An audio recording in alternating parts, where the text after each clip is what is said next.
Okay, magandang umaga po sa inyo lahat. Magandang umaga po. Handa na po ba kayo makinig? Amen. Okay, buksan niyo po yung Biblia niyo po sa Jonah.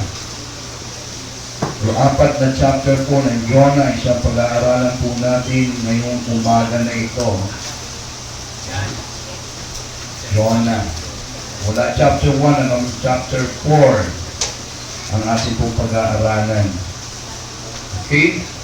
So, alam ko po, marami po sa inyo ang mayroong alam ng istorya ng Jonah. Sino po nakakalam ng istorya ng Jonah dito? Praise the Lord, ano? Yung mga Sunday schoolers po, alam na alam po nila yung istorya ni Jonah. Ang book po ni Jonah ay isa pong istorya ng tatlong bagay ang sinasabi po dito. Ito po ay tungkol po sa propeta ng ating Panginoon na nagngangalan Jonah. Ito po ay tungkol sa isang lugar na nagngangalang Nineveh at ito po ay tungkol sa isang Diyos. Malaking bahagi po ng Book of Jonah ay yung pong at yung pong ating Panginoon ay naroon po siya. No? Unang-una po makikita po natin yung istorya po nito. No? And we're going to outline po natin ito ngayong umaga. Yung chapter 1 po ay makikita po natin dito ay yung pagtawag ng ating Panginoon kay Jonah at yung pagtalilis ni Jonah palayo sa tawag ng ating Panginoon. Yung chapter 2 po ay ito po ay isang bahagi nung siya ay bahagi po ito ng malaking dambuhan ng isda na nasabi po doon at nanalangin po si Jonah. Ang pangatlo po ay siya po ay nakipag-usap sa ating Panginoon. Ang pang-apat po ay natutuhan niya tungkol sa ating Panginoon. Habang ating pong pag-aaralan sa umaga ang Book of Jonah, tignan po natin kung ano yung ating matututunan po sa librong ito sa loob ng isang oras ng ating pakikinig. Kaya po, kalatisin mo nga po yung katabi mo. Wala siyang katabi, no? Ano may katabi lang. Sabi mo sa kanya, huwag mo akong i-istorbohin. Okay? Makikinig ako ng salita ng Diyos. Okay po ba? Yung po sa bahagi dito, tumingin po kayo sa right side nyo po. May nakikita nyo po ba yung mga green na nandyan? Dito po sa kaliwa. Dito po sa kaliwa. Tingnan nyo po yung nasa green. Nakikita nyo pa? Ano ba sabi? Turn off your cell phone. Okay po ba? Okay? So wala namang i-install po sa atin ngayon. Handa na kayo makinig talaga. Okay, praise the Lord. Pagka nagtungkol po sa Book of Jonah, unang-una po ay matututunan po natin ang lugar ng Nineveh. Ito po ay napakasamang lungsod. Kaya po tinawag ng ating Panginoon si Jonah ay upang siya ay mangaral ng salita ng Panginoon, mangaral ng pag-ibig ng Diyos sa Nineveh, pagkat ang Nineveh ay masama sa mata ng ating Panginoon. Ang Nineveh po, ito po yung kapital ng Assyria. No? At ang Assyria po, malalaman po natin ay isang mortal enemy ng mga taga-Israel.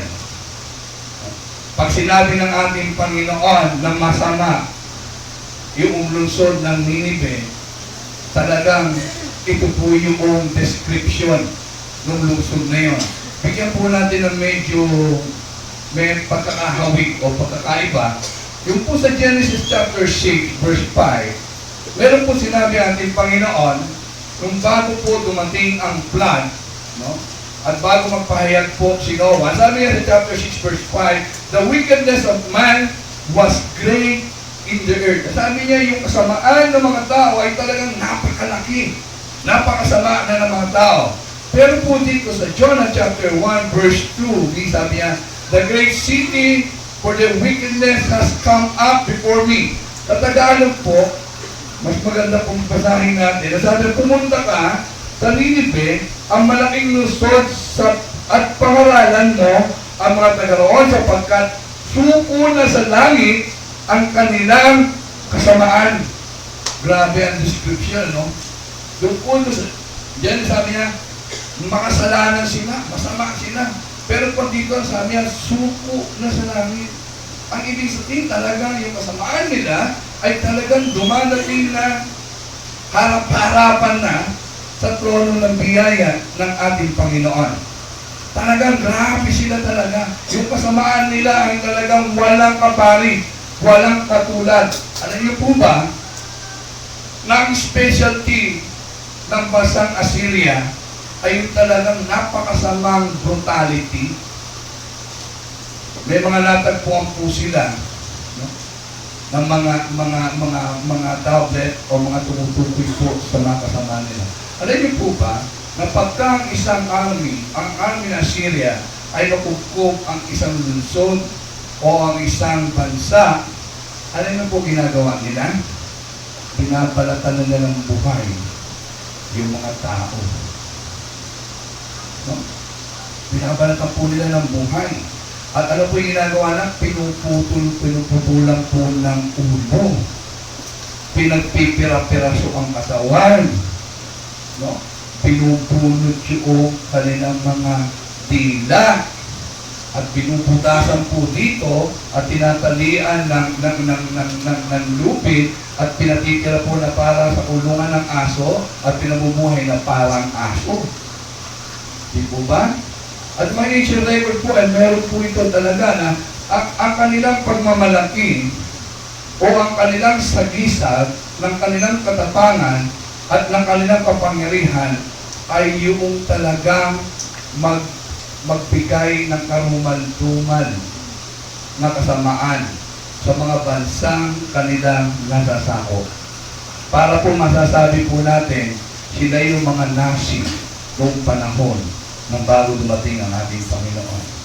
At ganoon din po yung tinukoy po ni Nahum, na propeta Nahum sa Nahum chapter 3, verse 1 and 4. Nilarawan niya kung gaano po talaga kasama, gaano po kabutan ang bansang Assyria. No? At may natagpuan po na isang pinagmamalaki ng hari ng buhay niyo, si Ashur na Sirpal. Nagmamalaki po siya na ang sabi po niya sa sulat ng mga naiwanan po doon, na yung kolong o yung poste ay binabalot niya po ito ng mga balat ng kanyang kaaway.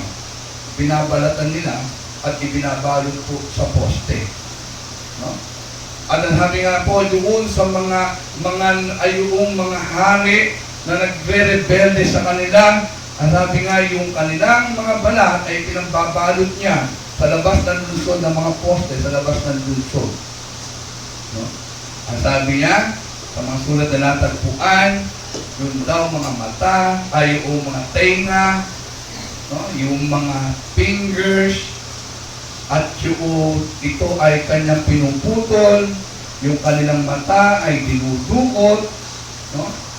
At yung iba po ay mga putol na ulo ay ginagawa pong pillar. No? Talagang dinidisplay nila. At sabi po sa isang tala, 3,000 na kanyang kaaway ay sinilaban niya ng buhay. At yung kanyang mga corpse at yung mga pangkay nito ay ginawa niyang mga haligi. At yung kanilang mga ulo at yung kanilang mga skin ay tinuhog-tuhog at itinuhog doon sa poste. Ganun po sila kabutan.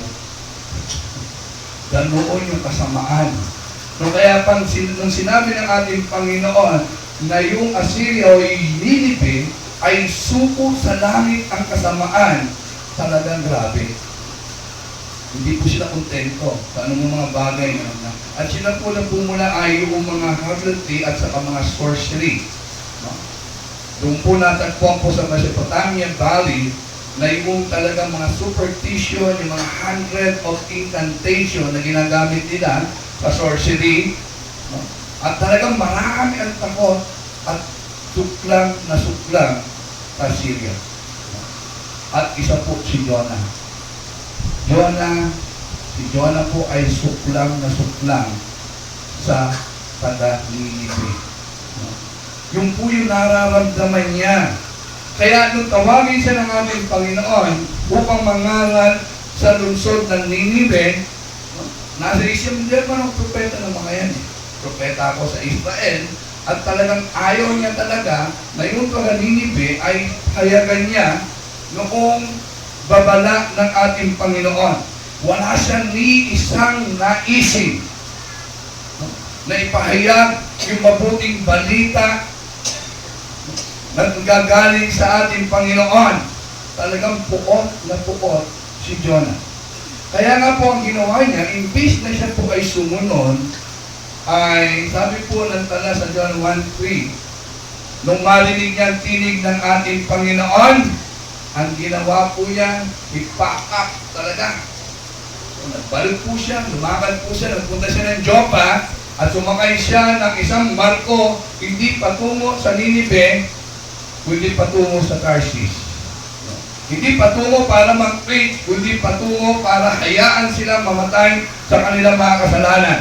Nasa isip niya siguro na kung siya'y lalayo, palayo sa Panginoon, hindi na siya matatagpuan ng ating Panginoon. Pero yun ang pinakamalaking pagkakamali niya nagawa sa kanyang buhay.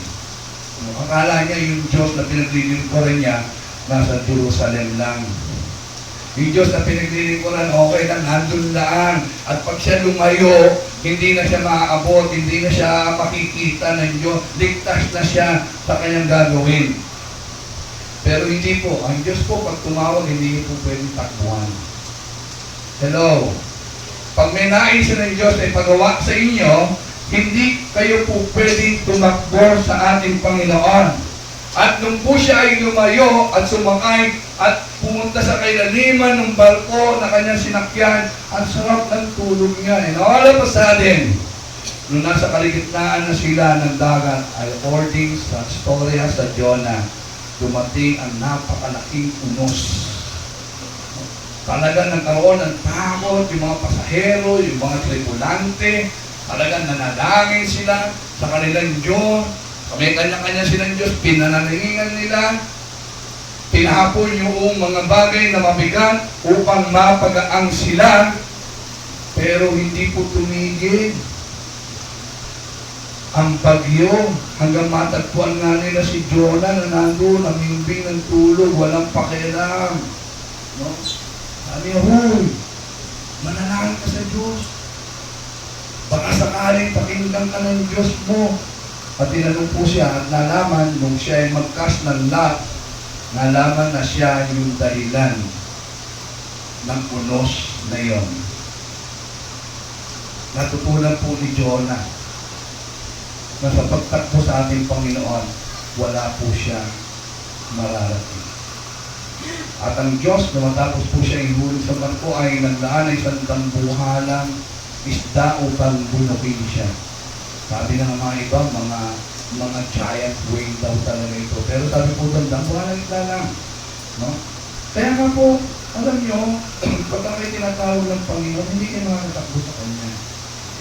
God will find a way na talagang yung nais niya sa iyong buhay ay ipagawa niya sa iyo.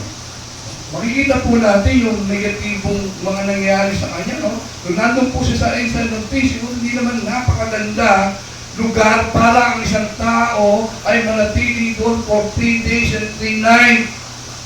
Hindi po ba? Maaaring nandun siya sa tiyan ng dahil ng isda na ito, dahil ito ay palaging lumalangoy, maaaring hindi siya makatayo, tatayo siya, matutumba, madudulang. At siguro ay yung mga nalululun ng isda na ito, ng mga seaweed, o ano mga debris, ng mga nakikita sa dagat, ay tumatama sa kanya, o halos hindi siya makahinga sa kalagayan ninyo sa loob.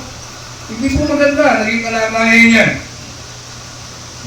Pero naging isang positibo po ito sa kanyang buhay na nakapag-isip-isip siya sa kanyang buhay. Alam mo, minsan yung mga tao, pag hindi dumadating sa sitwasyon na parang ginigising na sila ng Panginoon, sa kanilang maiisip, mali pala yung kanilang mga pinagagawa.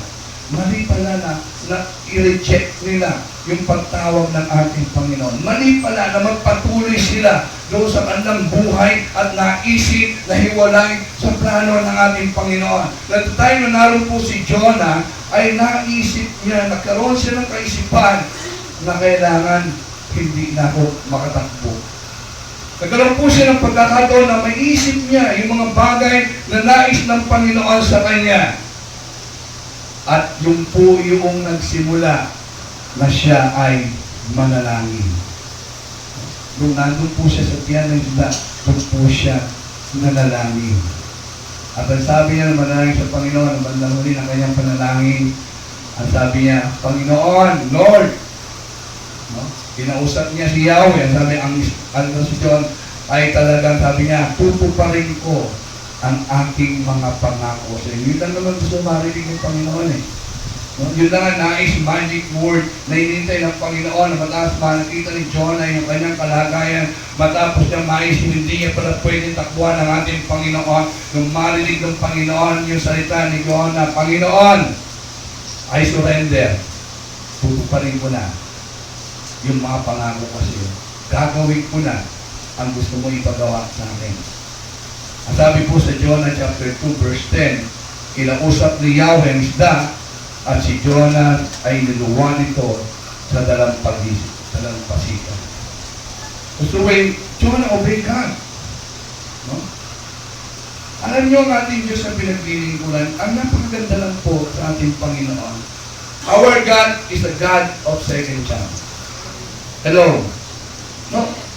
Kung mag-fail tayo, kung patuloy tayo na naroon pa rin yung pag-ibig ng Diyos, sinahabol pa rin si Jonah po. Nung siya ay sumunod sa ating Panginoon niya, ginamit pa rin siya ng ating Panginoon. No? Siguro nung siya ay niluwa ng isda ito sa dalampasigan, 3 araw ko ba naman sa loob ng isda? Pag hindi naman nagbago kulay mo siguro, no? Namutla siguro siya, no? Kasi paglabas niya doon, sa dalampasigan, gulago na rin yung kanyang damit. No? Nakatapak siya. Tapos baka may nakasabit pa rin sa ulo niya na sili. Talaga, no? At makikita po natin na yung mga bagay na ito ay talagang hindi yun intindi. Nais niya. Ang Nineveh po ay 3 days walk, ano? Nang isang araw, maghapon po siyang naglalakad at naranasan ng bansa o ng lungsod ng Nineveh ang pinakamalaking revival. Alam niyo, napakasimple po ng mensahe na dala ni Jonah. Wala pong preparation, wala mga banda, wala mga banderita, wala mga announcement na may darating na isang propeta. No? Napakasimple po ng mensahe. Nung po siya dumating sa lungsod, ang sabi lang po ng Biblia sa Jonah chapter 3 verse 4, sa Tagalog sabi po doon, gugunawin ng Nineveh ng 4 pagkatapos pagkaraan ng 40 araw. Ganun lang. Pagpunta niya po doon, parang lalakad lang siya. Siguro sumisigaw siya doon habang may mga tao nakikita, nag-iisoso sa itsura niya. At sisigaw siya, sa loob ng 40 araw, gigibain ang inyong lungsod. Wala, papatingin ang mga tao sa kanya. Ano po sa umagang sa inyo nito? Bakit sa kabila na walang preparasyon, walang contact doon, wala yung mga bandaringan, pero yung kanyang mensahe ay talagang naging makapangyarihan. Talagang nakita po natin na pag mismo yung hari ng Nineveh, nung malaman niya at narinig niya yung mensahe ni Jonah, ay inutos niya na magkaroon ng fasting. Ang sabi po kaya, may 4 na bagay na ginawa po sila. Pero ganun po, bakit kaya ganun ka-powerful? Napakasimple, no? Dahil hinanda ng Panginoon ang kanilang puso upang tanggapin ang mga mensahe. Hinanda ng Panginoon. 4 na bagay ginawa nila. Unang-unang, nanalangin sila. Pangalawa, nag-fasting po sila. Pangatlo, pinagsisihan po nila yung kanilang kasalanan. Pang-apat, tinalikdan nila ang kanilang mga masamang gawain.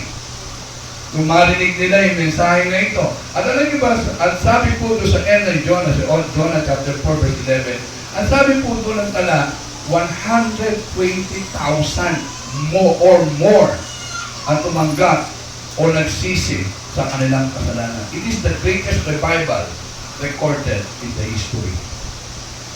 Isang simpleng mensahe na nagligtas at magbigay pagsisisi sa more than 122,000. Ang estimated nga ng mga scholar that is mga 600,000 people. Yun po yung mga estimate po nila. Pero makikita po natin yung tao. Gusto po ba natin ang buong IBC ay maligtas?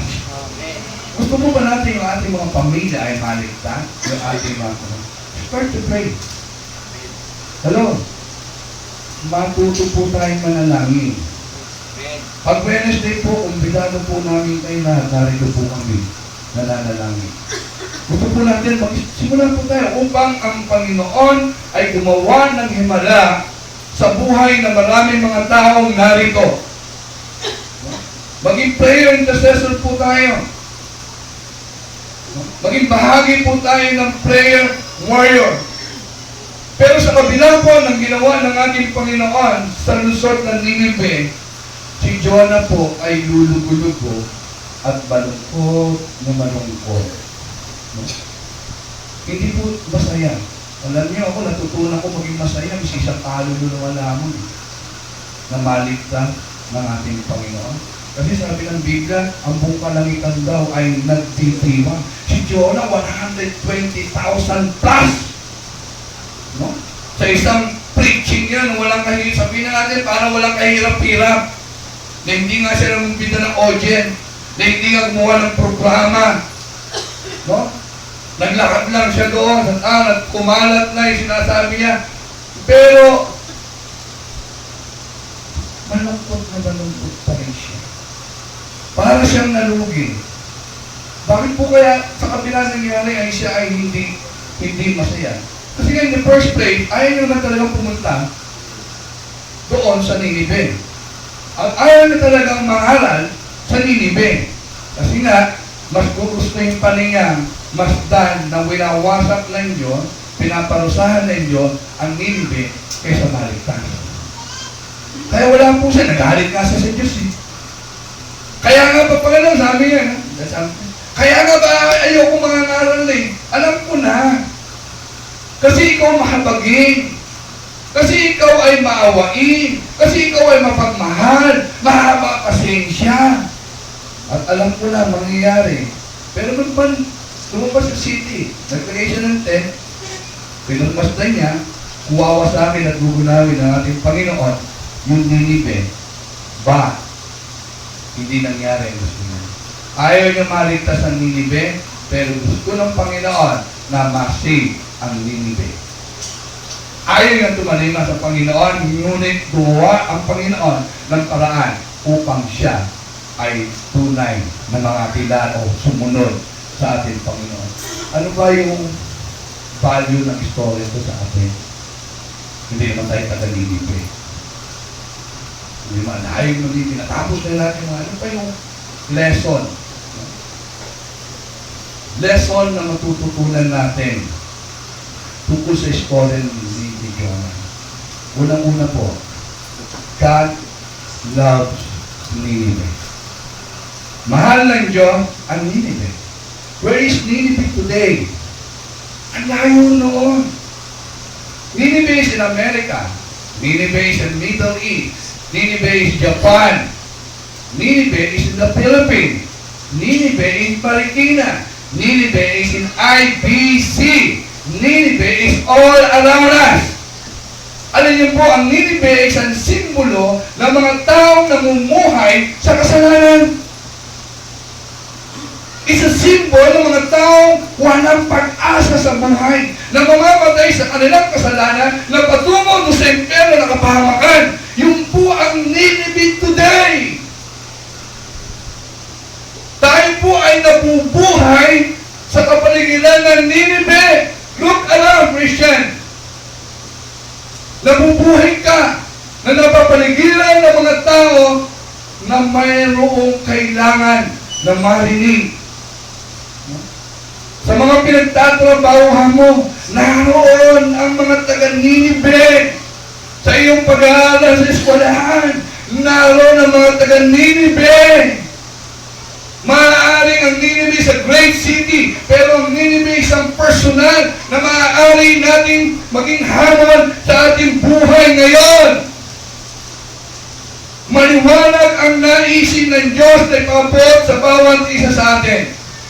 Mahal ng Diyos ang Ninive. Mahal ng Diyos ang Pilipinas. Mahal ng Diyos ang mga Marikina. Mahal ng Diyos ang IBC. Hindi gusto ng Diyos na mga tao ay mapahama. Ang nais ng Panginoon ay mga tao ay makarinig ng mabuting balita at sila man ay makasumpong ng kaligtasan. Ang Ninive ay nasa paligid lamang natin. At nais ng Panginoon, nais ng Diyos, na ang bawat isa sa atin ay pumaroon sa Ninive. Hello! God never change.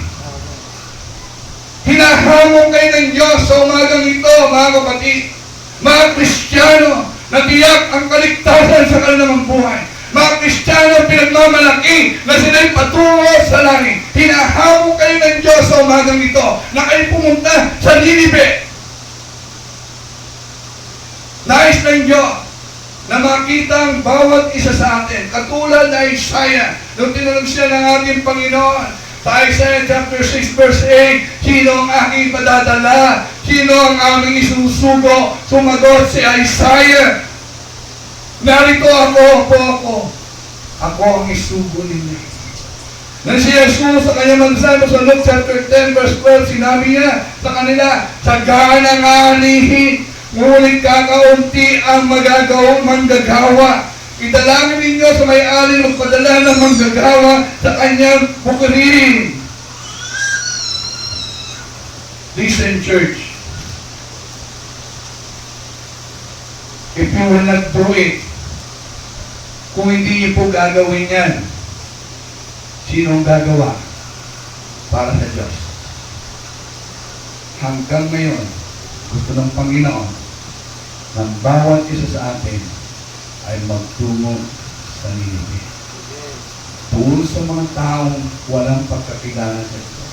Doon sa mga taong wasak ang buhay. Doon sa mga tao na walang pag-asa sa buhay. Doon sa mga tao na sira ang pamilya. Gusto ng Diyos na marinig nila na mayroong pag-asa sa kabila ng walang pag-asa. May nagmamahal sa kanila sa kabila na nakikita nilang walang pagmamahal sa kanilang paligid. Remember this truth. Gagawin ng Diyos ang lahat ng bagay upang ikaw ay tulungo sa iyong Ninive. For Jonah, he stayed 3 days and 3 nights. Ano po ba kayang kayang gawin ng Panginoon sa inyo upang ikaw ay tunay na magtungo sa Ninive? Hihintayin pa po natin yun. Alam niyo, minsan ng ating iglesia is full of modern Jonah. Walang pakailan. Miski pinagsasabihan ng Diyos, okay lang. Ay, ito ng Panginoon. Okay na ako dito. Makikinig na lang ako ng Panginoon. Awit na lang. Sasayaw na lang ako. Ay, sarap yan. Kaya kami ngayon, Lord. Ang sarap dito umupo. Makinig. No? Ang bawat isa sa atin ay nais ng Panginoon na gamitin upang sabihin ang mabuting salita. So this we can do. We can ignore that. Okay lang, Lord. Go on a holiday cruise to Tarsis. Ignore God.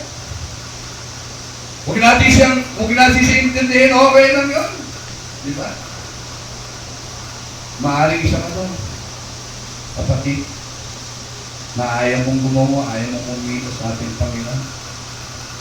Nakikita mo marami mga tao sa inyong paligid na namamatay na walang Diyos sa kanilang buhay, na hindi ligtas. Parang okay lang sa inyo. Maaari po sinasabi natin sa ating buhay. Maaari sinasabi ng Panginoon, Lord, mo sa Panginoon, Lord, hindi ko kaya gawin ng mga bagay na ito. Wala akong kakayanan. I have good news and bad news for you. Ano yung gusto nyo mauna? Good news muna. No? Siyempre, gusto nyo pirmin, good news muna. Okay, huwag po natin alalahanin yung bagkong nangyari na katulad ng bagyong dinanas po ni Jonah. Huwag po natin alalahanin yun. Ang bad news po, no? Simulan mo nang mag-worry, simulan mo nang alalahanin yung sa dambuhalang isda na isinin ng ating Panginoon. Church, kailangan pa ba natin ito? Upang mag-akay na mga kaluluwa. Kailangan kayo nanginipin. Si Jonah po ay siya yung taong sinugo niya sa Ninive. Ikaw ang sinusugo ng Panginoon ngayon doon sa mga taong walang niya. Patuloy ang Diyos na naghahanap ng mga tao na tunay na naisip, na gumawa. Patuloy na naghahanap ang Diyos ng mga tao may naisip na maglingkod sa Kanya. Ninive, ito po yung literal na city. Sa ating pong personal na buhay ay may mga Ninive. Ito yung mga lugar na kailangan ang pwede pumunta. Ito yung mga lugar na ikaw lamang po ang makapaghahayag ng salita ng ating Panginoon. Na ma-reach out yung mga tao na ito. Ito yung opportunity na ikaw lamang ang makakagawa. Maraming Ninive sa iyong buhay. Ang iyong pamilya is your Ninive. Yung iyong mga kaibigan is your Ninive. Yung iyong mga co-worker is your Ninive. Yung mga classmate mo is your Ninive. Yung neighbor mo is your Ninive. Natatakot po ba tayo? Gusto ng Panginoon na tayo ay magpunta doon. Natatakot po ba tayo magsalita? Gusto ng ating Panginoon na ikaw magsalita sa mga taong yun upang marinig nila ang mabuting balita. Natatakot po ba tayo na kumilos at malaw? Ang sabi ng ating Panginoon, trust me. Trust me. I will never leave you nor forsake you. Tinatawag ka po ng Ninive ngayon. Nais ng Diyos na pagwaroon ka sa Ninive. You want to go to Tarshish? Gusto niyo pumunta sa rin? Okay, fine. Wala pong problema po sa amin yun. Pero, watch out. Pakala po lamang, watch out. Baka may dumadating na nagbuha ng isda sa iyong buhay. Watch out. Hindi doon sa storm, kung hindi doon sa dambuhalan dumadating para ito. Sabi po ng ating Panginoon kay Isaiah, sino ang aking ipadadala? Sino ang aming isusugo? Napakaganda po sa ni Isaiah. Walang kagagutan, walang katakot-takot. At ang sabi niya, narito ako, subuin niyo ako. Ang nais ng Panginoon ay yung maraming Isaiah. Yung maraming Isaiah na lalakad, hindi maraming Jonah. Maraming Isaiah na tunay na maninindigan upang isulong ang karya ng ating Panginoon. Na hindi na kailangan dumanas pa ng bagyo sa buhay, na dumanas pa na lulukin ng isdang dabuhalang isda para lamang sumunod. Ang nais ng Panginoon, yung mga Kristiyano handang sumunod at maglingkod sa ating